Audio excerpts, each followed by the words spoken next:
تعالوا بقى النهارده كده نعمل الفينو المدارس، حاجه كده تحفه. شايفين كل الكميه دي اللي انا عملتها؟ عملت 38 رغيف فينو بكام؟ بكيلو دقيق واحد بس. شايفين بقى الجمال؟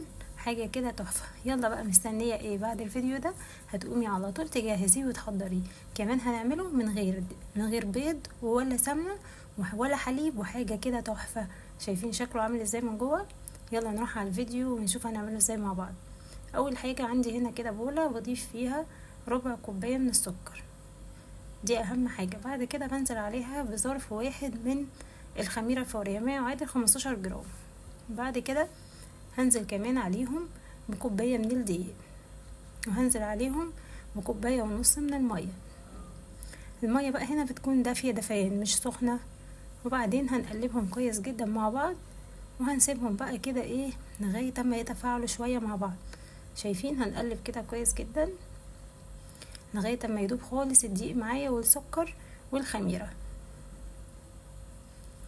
شايفة بالشكل ده؟ بعد كده بقى هنسيبها تقريبا كده 10 دقايق، هتكون هي تفاعلت وقيت مظبوطة معايا. الخطوة اللي احنا بنعملها دي هي دي محسن الخبز، تمام؟ يعني بتطلع العيش بتاعك زي المخابز بالظبط. شايفة بقى كده؟ خلاص اهو كده جاهزة معايا، يا دوب عملت فقاقيع كده. ابتديت انزل عليها بنص كوباية من الزيت النباتي، وهقلب كويس جدا مع بعض. وبعدين هنزل عليها بمعلقة من الخل الابيض علشان تخلي لون العيش من جوه فاتح كده وهش من جوه اكتر.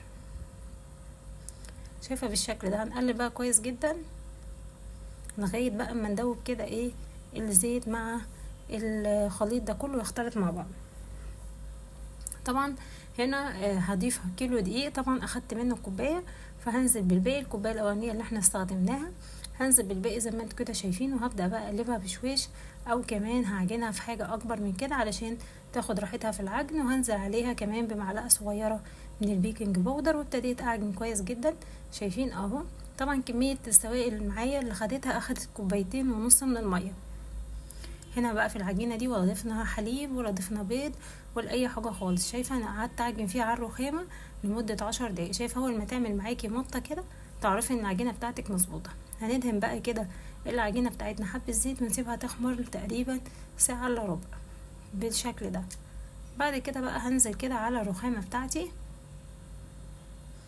وطبعا حاولي بقى انتي ايه تحتفظي بالخمر بتاعها. بعدين بقى هتبدأي تشكلي الكرات حسب ما انتي عايزة. انا جبت كده السكرابر علشان اقطع بيها، وطبعا هقطع الكور كلها مقاس بعضها، يعني اكبر كده من حجم الليمونه بحاجه بسيطه.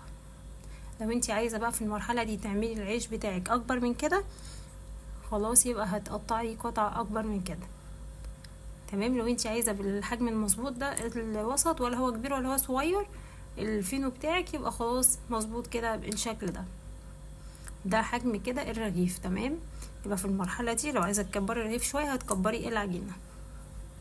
شكلناهم بقى بالشكل ده وطلعوا معايا 38 رغيف.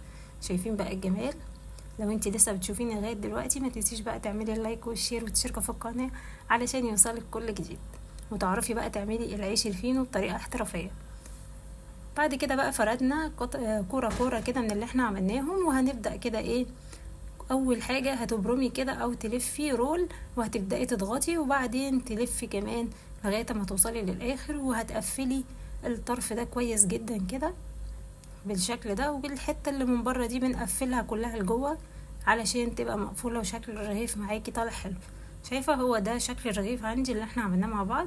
طبعا بتفرديها بايدك، بتفرديها بالنشابه، بتفرديها باي حاجه، هو سهل جدا وهيتفرد معاكي بسرعه. بعد كده بقى برضه اهو بفرد كده ليه؟ علشان يعمل معايا طبقات اكتر ويبقى حلو من جوه كده هش وايه ومش مكتوم.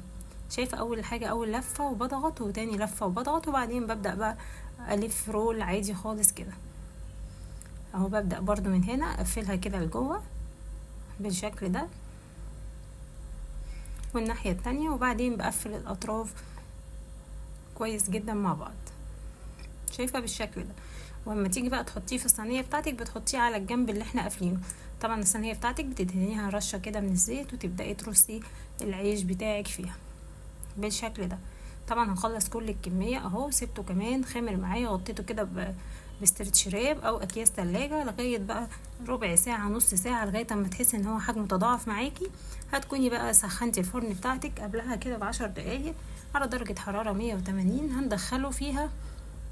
هندخله الفرن، وبعد بقى ما يخرج، قبل طبعا ما تدخليه الفرن لازم بقى تدهني وشه كده بميه بسكر او كمان شويه حليب. يعني ما عندكيش حليب يبقى ميه بسكر، وهترش عليه بقى سمسم، ترش عليه حبه البركه، هتعمليه كده ساده.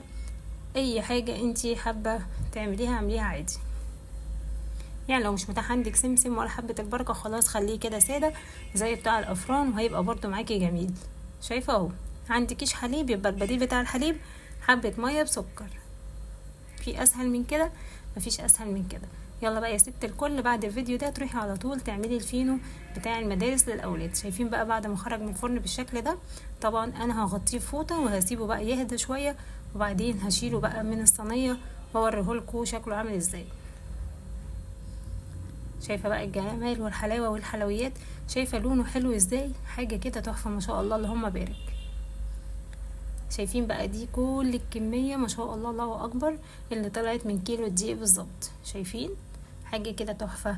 اتمنى بقى ان انتوا تشتركوا في القناة وتفعلوا الجرس عشان يوصلكم كل جديد. باي باي.